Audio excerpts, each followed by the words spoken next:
6.5 out of every 100 people who finished law school in 2011 landed a job at one of the country's biggest law firms. Only 6 or 7 people out of 100. By 2024, that number was 18.3 out of 100. In other words, big law firm hiring almost tripled in 13 years. And so, if you're about to apply to law school, that might be the best news you've heard all week. The market came back, it's hiring again. Those horror stories from 2011 are over. But there's something that nobody tells you about that recovery, because that jump from 6.5 out of 100 to 18.3 out of 100 wasn't the whole story, wasn't the whole market just getting healthier. It was two slices of the market improving, but everything else either stayed flat or quietly died off. And that one slice that carried the entire recovery just turned down for the first time in years. But there is also one number totally in your control that roughly doubles your odds at every rung of this thing. Most people applying to law school right now have no idea what it is, but I'm going to share with you what it is today. And I read these law school employment filings every single year, the ones that law schools would rather you skim past or ignore, and I'm going to talk you through what's actually in them. Now, when I talk about big law firms today, I'm talking about the giants, the firms with more than 500 lawyers, the ones paying those giant $250,000 a year salaries you've heard about. In 2011, again, they hired only 6 or 7 graduates out of every 100. By 2024, they were taking more than 18 out of every 100, nearly triple. At the same time, public interest work grew as well. The nonprofit and advocacy jobs, they doubled from 4 per 100 grads to almost 9 out of 100 grads. So that is the recovery. But certain areas of legal education, legal hiring did not go up. They actually went down. So for example, solo practice declined significantly. Hanging your own shingle right out of school in 2011, over 1,000 new graduates did exactly that.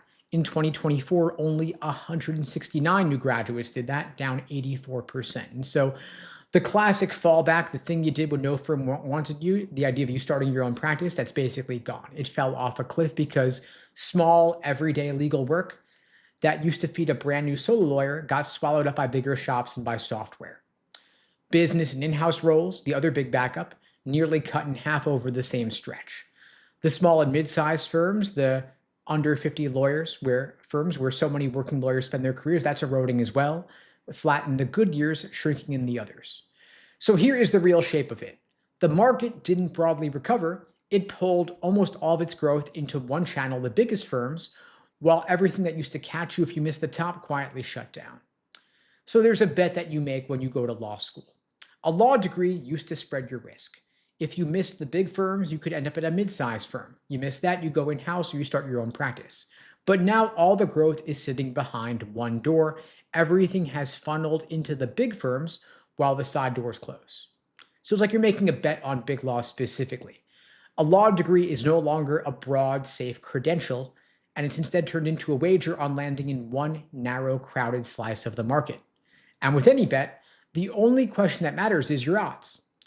Now, concentration sounds great, but of course, if things stop growing, then you're in trouble. And for the class of 2025, there was a change. Those big firm jobs where you have firms of more than 500 lawyers, they climbed for years. It fell 7.5% in a single year. 2024 was the peak. 2025 was the first step down. And the fallbacks are gone, and so the next option down is a lot thinner than it used to be. And so that pipeline is a bit problematic. A summer associate's a rising 3L, so the class of firm hires this summer is the full-time class that hires roughly 18 months later. If you shrink the summer class now, as firms are doing, then you're shrinking the entry-level door for the people applying to law school today. And so the headline out of those 2025 numbers was record employment, 87.7% of graduates employed, highest ever. Schools ran with it. But two things happened at the same time that people didn't really connect. First is that the graduating class shrank by about 7%. You had fewer graduates chasing jobs, and so even with fewer jobs out there, the percentage employed ticked up.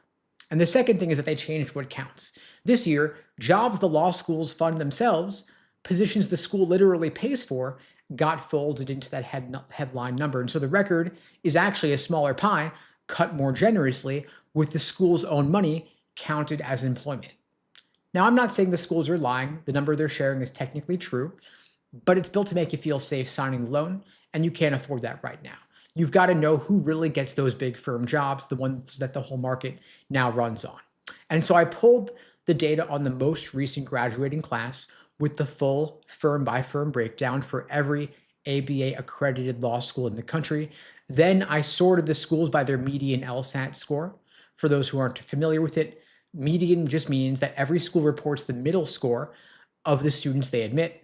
Half the class scored above it, half the class scored below it. Think of it as the school's typical score. And so for the schools with a median LSAT of 170 or higher, 51.5% of their graduates land a big firm job, more than half of them. But if you step down one band, the 165 to 169 median range, only 26% of those graduates land a full-time job at a big law firm. You go down to the 160 to 164 range, only 15% get the big firm job.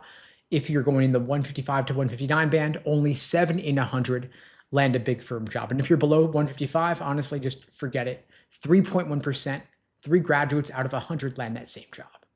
So every 5 points of median LSAT based on the law school you're going to roughly doubles your odds at getting a big law job, which is the only slice of the market still growing.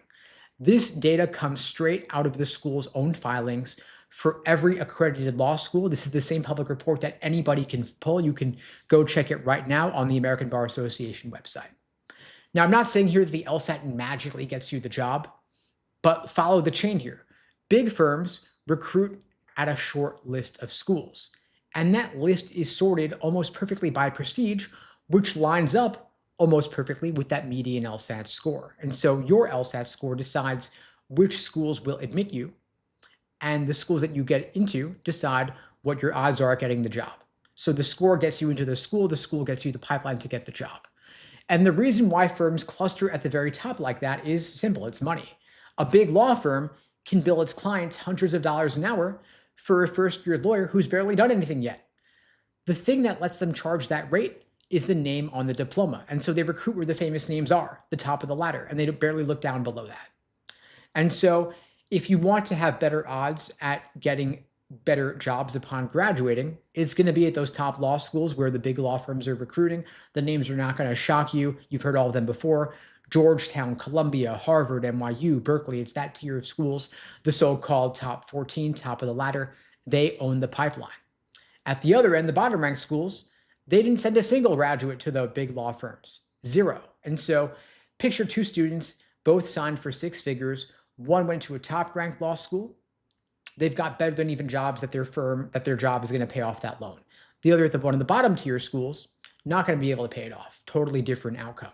You could have either a 50-50 shot of getting the big firm job or getting a 3 out of 100, 3% odds of getting that same job. And your LSAT score is the ticket to getting the job. And so you want to get into better law schools, to get into better pipelines, get more scholarship money. The LSAT score is what gets you in there. If you want my help getting a higher LSAT score, getting into better law schools, I'm happy to help you out. I'm offering free LSAT tutoring for everybody watching this video now or later. You can book that free LSAT tutoring lesson with me personally at unpluggedprep.com/start. The link is below the video on YouTube, pinned in the chat on YouTube, in my bio on TikTok and IG as well. I've also put together a free LSAT cheat sheet to help you jumpstart your LSAT prep. It's a quick reference PDF you can download on everything LSAT, both logical reasoning and reading comprehension. You can grab the free cheat sheet at unpluggedprep.com/cheat sheet. The link is below the video, pinned in the chat, in my bio on TikTok and IG as well. That's an open offer for everybody watching this now and later. Happy to help you out. I see some questions here in the chat. Happy to take them. Anything at all, LSAT and law school admissions, feel free to drop them in.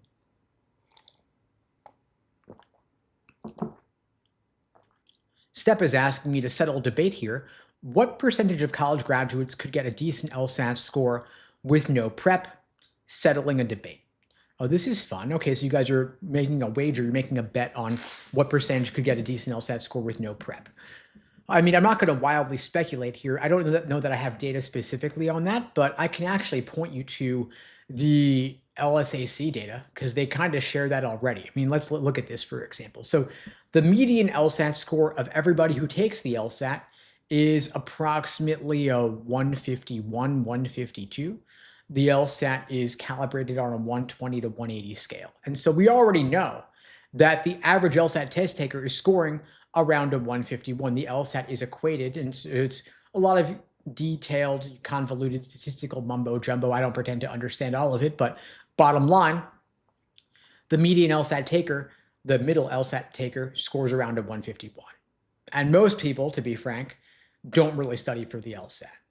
What you see on Reddit and what you see on my lives, for example, it's a more select group of folks who are serious enough about the LSAT to spend their time talking about it, joining lives for it, debating it on Reddit, talking about it, studying. So they're a select group that is unrepresentative. That's a sampling bias, of course.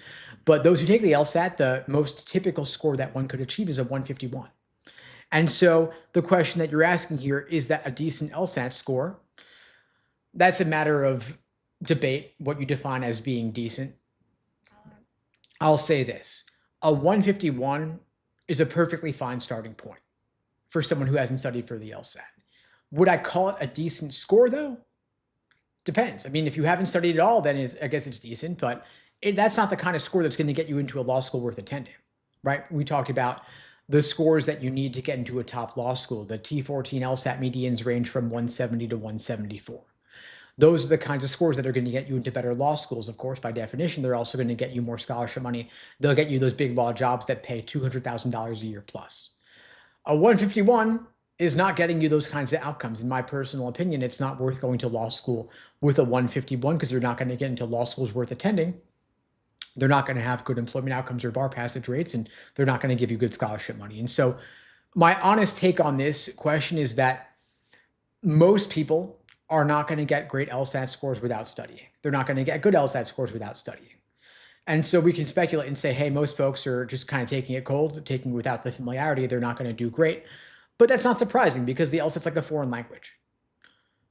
When you take a cold diagnostic and it doesn't go great, all that tells you is that you have not yet learned the language of the LSAT and you've got some work ahead of you, but that's okay. I personally started off at a 152, right around the middle. I ended up at a 175. It took me an entire year, though, and at least half of that was a total waste of time. If I'd done it properly, I could have knocked it out in just a couple of months because the LSAT's a test of pattern recognition. If you can spot the tricks and traps, you can avoid them. It all comes down to understanding how the test makers think and seeing it from their perspective. And honestly, a lot of standardized tests are like this. Because I'm a nerd, I read this book once about how the SAT is constructed. They took people in the US and people in the UK, gave them both SAT questions. And the people in the US did way better, not because Americans are necessarily smarter than Brits, for example. I'm American, so I could be biased, of course, but honestly, I don't think that Americans are any smarter than Brits or people in any other country for that matter. The reason Americans did better on SAT questions is because America has a culture of standardized testing.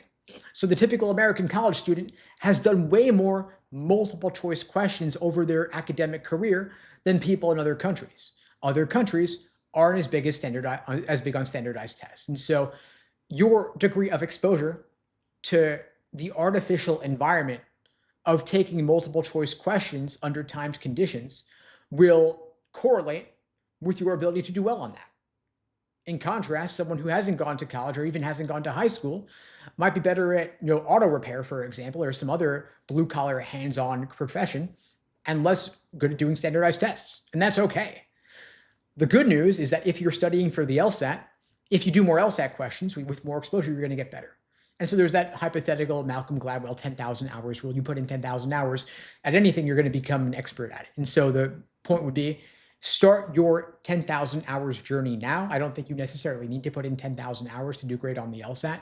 Maybe 1,000 hours, a tenth of that would be sufficient to do great, or even less than that, of course. I don't think you need a whole year of 20 hours a week to rock this exam. You could do it in a couple months if you really buckled down and focused.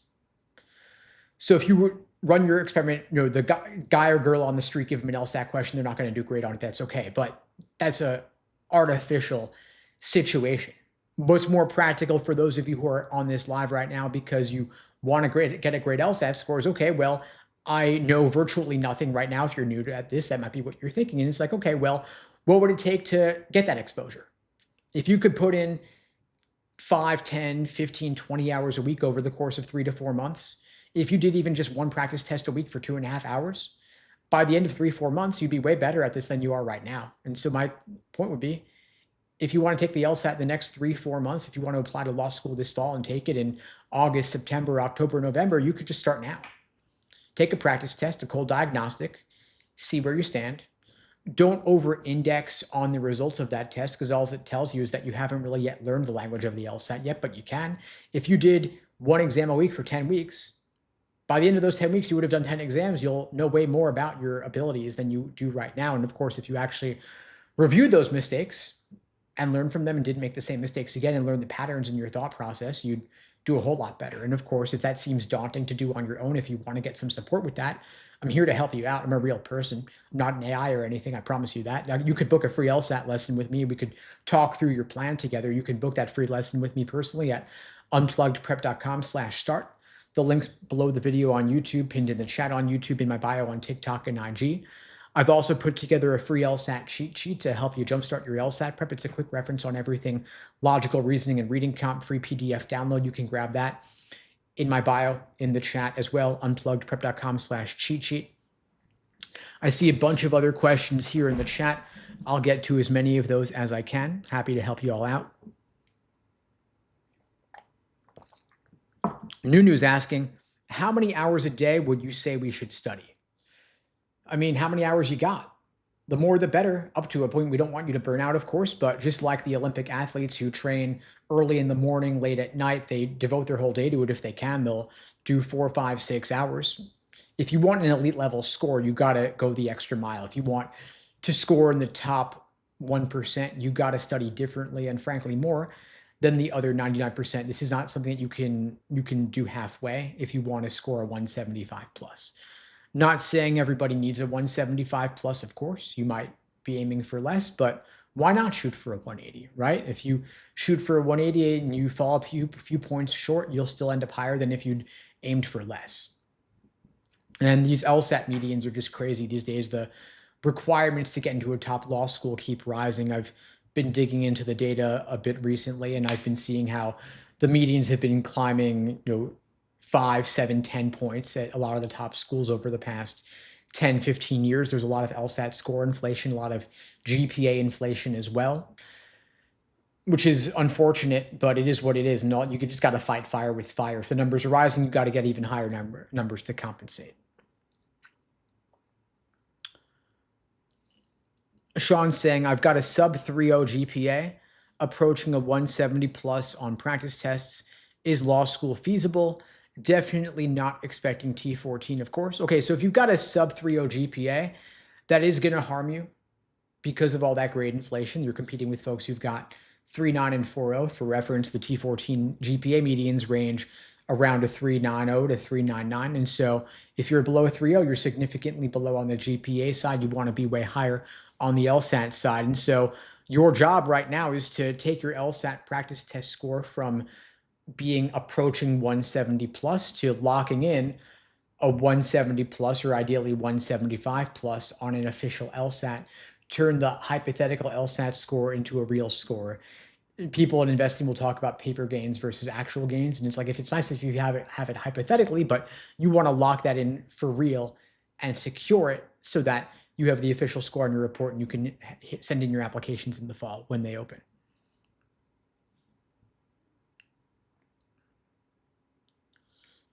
We're just scanning through for more questions here, folks. Feel free to keep them coming.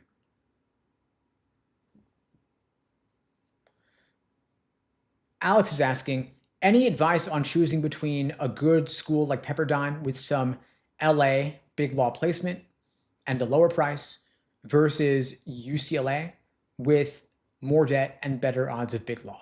That's a great question. This is like an epic age-old debate. Do you go to the lower ranked school with more scholarship money so you can take on less debt, or should you choose a higher ranked school with less scholarship money where you take on more debt but maybe have better job outcomes? And so this comes down to the details. How much specifically would you pay for Pepperdine versus UCLA? So what's the differential in terms of the tuition you're going to actually pay, the scholarships you're getting at each school, the debt you're taking on for each school, and then on the flip side, in terms of the outcomes, what exactly is the difference in the big law placement between Pepperdine, and UCLA. And you can look at all the specific data for these schools in the American Bar Association filings for any given law school. You can see their big law placement in the jobs reports. Every year, the ABA releases employment stats on the schools. They released the most recent class's employment data about, I think it was 2 months ago. I did a series of videos on it when it came out. And so you can look at the big law placement of these schools. And you can also look at, of course, what they're offering you. You can try to negotiate the scholarship money as well, and that's going to make all the difference. And if you want to stay local to the area, if you want to live and work in in Los Angeles post-graduation, then Pepperdine's reputation is better in LA than it is elsewhere, of course. So somewhat this hinges on whether you are confident you're going to want to stay local post-graduation. But assuming you do, it's possible that Pepperdine's the better choice. But again, it depends on the specific numbers.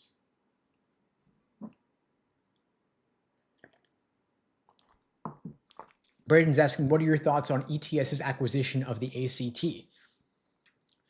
That's interesting. I hadn't heard about that. I'm so deep in the LSAT world these days that it's been decades since I looked at the college entrance exams like the SAT and the ACT. So if I understand correctly, does that mean that ETS now has both the SAT and the ACT? I mean, I know the SAT is the College Board, right? So can you share more how that relates to the ETS? Are they two separate organizations? I'll have to dig into that more. That's interesting. Yeah, send me something on that if you can. I'm curious to learn more. Sean's asking, any tips on consistently breaking into the 170 plus range? I'm at a consistent 168 to 172 on practice tests, taking it in August and September. Okay, so you're already scoring in that range on your practice. You want to get it on the actual, of course. I mean, typically when you're already in the high 160s, low 170s, you're not getting questions wrong because of the question stem type. You already have the fundamentals down on how to approach any given question type in logical reasoning or reading comprehension. You're usually just getting hard questions wrong because they're hard. And so then the question becomes, can you drill harder questions? Can you learn from harder questions? Is not really the question type at that point. It's more the method of reasoning and the argument, or the tricks and traps and the choices. And so this comes down to your review process. What does your analysis of your wrong answers look like? Are you keeping a mistake journal or an error log documenting your mistakes? At LSAT Unplugged, we use a framework called the Socratic review method. It's the cornerstone of my courses, my coaching programs. The idea being that we're not going to be there on test day. We can't take it for you. So we've got to give you the confidence, the clarity, and the skill to perform when it truly matters. And so we ask you a series of guiding questions live in the coaching, and you can also adopt that same process for your own self-studying. For example, was it your approach to the question that was off, or was it the text of the question that threw you off? Was it a tempting wrong answer choice or an unappealing right answer choice? Because if we can get down to the root cause of what you're getting wrong and why you're getting it wrong, then we can help you avoid making that same mistake again. And I have a lot of videos on the LSAT Unplugged channel on YouTube going over that Socratic review method process. But if you want to talk through your process personally with me, you can book the free tutoring. We could talk through it together. Jason's asking, I'm stuck on whether to retake the LSAT or not. I received an upper 170, but not a 180. This is regarding scholarships. Okay, so when you say you got an upper 170, what kind of score are we talking about specifically? I mean, if you're already at a 175, 176, I'm not sure that retaking it will make much of a difference. But if you're in the low 170s, retaking is not crazy, just given what the medians are like. I mean, Harvard and Yale have medians of 174. WashU has a median of 175.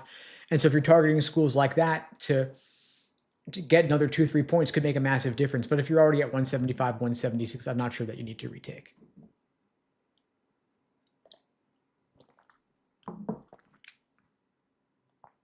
S is asking, I'm a sophomore wanting to go to law school. What steps should I take? Okay, so if you're a sophomore, I mean, your first step is just to maintain a good GPA.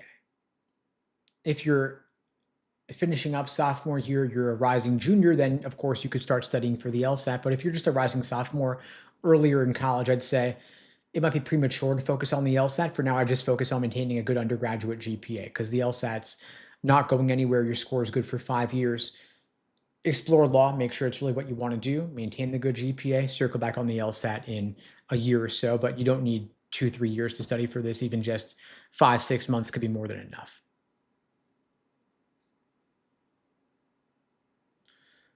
Prof. Santos says, I appreciate your test materials, yet having worked in areas of the law, no one asks about GPA, LSAT, or where you attend.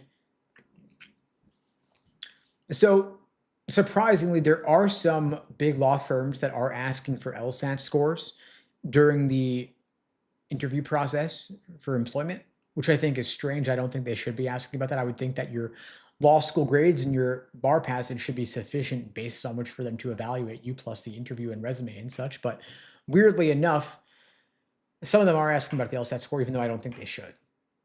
But of course, for law school admissions, which is our focus here, the LSAT score is the number one factor. It's LSAT score, then GPA, then everything else a distant third. So if you want to get into the best law schools, you want to get more scholarship money, and weirdly, even for employment, LSAT matters. Leon or Leo NYC is asking, have you seen the rise in salary for the industry of corporate law this year, while MBA graduate salary is declining? Interesting. Okay, so I have had this general intuition that an MBA is less valuable than it used to be, which isn't surprising to me because, I mean, MBAs were kind of oriented around a very different kind of job market, whereas now, of course, tech is more of a booming area than the historical, big corporate firms. And so for that reason, I'm not surprised that the MBA, the value of an MBA would be lower. Would be less. I haven't seen the data on that specifically, but yes, I mean, corporate law, the starting salaries are quite high. We're looking at $250,000 starting salaries. That's not for everything, of course. That's for the big law firms specifically, which is why so many students are looking to go to top law schools like Columbia to get better big law placement. Chair is asking, is it weird to take some extra community college classes to boost your GPA for law school? Not at all. In fact, I often recommend doing just that because if you can take some summer classes at a local community college, get some easy A's, boost up your GPA, it's going to help for admissions. So yeah, why wouldn't you do it? And community college credits are a lot cheaper than credits at a private university, and so it's a pretty good value for what you get. If it can help you boost up your GPA, why wouldn't you do it?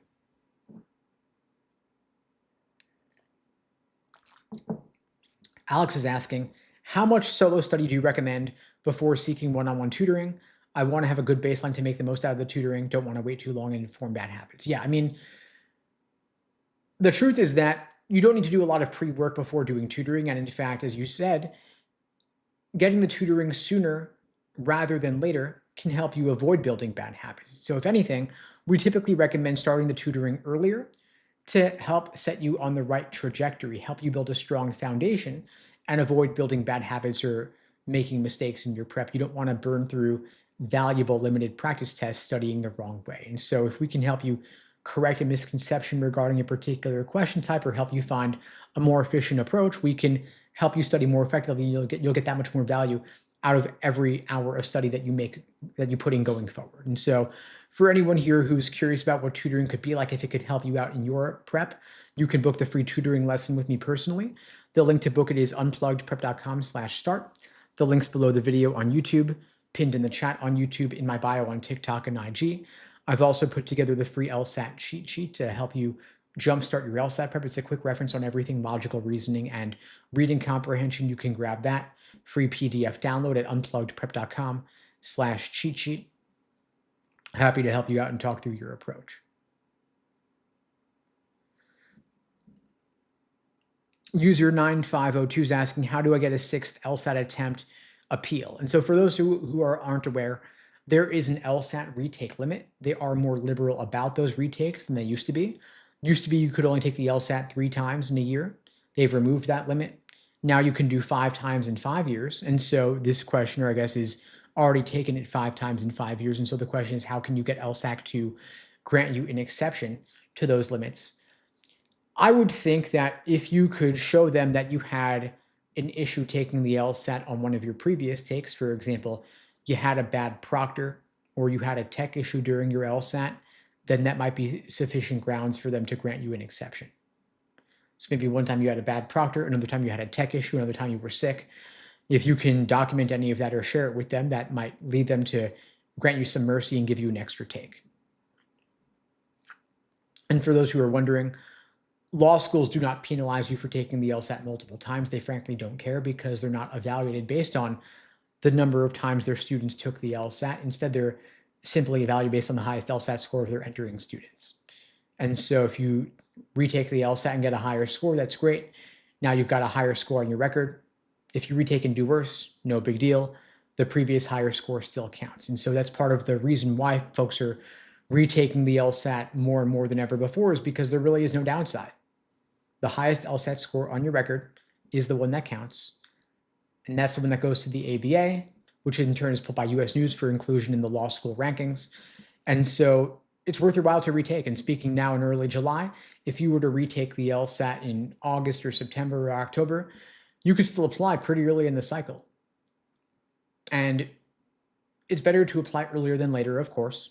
But if you need another month or two to study more and get a higher score, it's worth delaying your applications just a month or two. There's no real significant difference between applying on September 1st versus applying on October 1st or even November 1st. You could take the LSAT any of August, September, October, November, and apply right when LSAT scores come out and you're applying early enough in the cycle. So I wouldn't stress about that. There's a lot of outdated mythology floating around out there about the importance of applying early. And yes, of course, all else being equal, better to apply earlier than later, but all else is never really equal, because if you can give yourself another month or two to study more for the LSAT and get a higher score, it's worth putting in the time. And so for those of you taking the LSAT in August or September, if you want to get some guidance and support with your journey, of course, we can take a more intensive boot camp style approach for your prep, where you get live coaching multiple times a week. But if you want to take a more of a slow and steady approach and take it in October or November, we can spread it out over a longer time frame, which I think is more ideal, because that way you're not at risk of burning out. You can take a more relaxed approach and still maintain quality of life. And whatever your time frame is, of course, we can create for you a personal study plan to orient accordingly. We'll typically have you take a practice test once a week, review it in depth, drill some weak areas on the side, get some guidance and feedback from your coach, craft a study plan for you. If you want to talk through any of that, of course, I'm happy to help. You can book the free LSAT tutoring with me at unpluggedprep.com/start. Otherwise, I'll be back tomorrow, same time, same place, 2 p.m. Eastern, 1 Central, 11 Pacific. I'll see you all then. In the meantime, all the best and take care. Thanks for joining.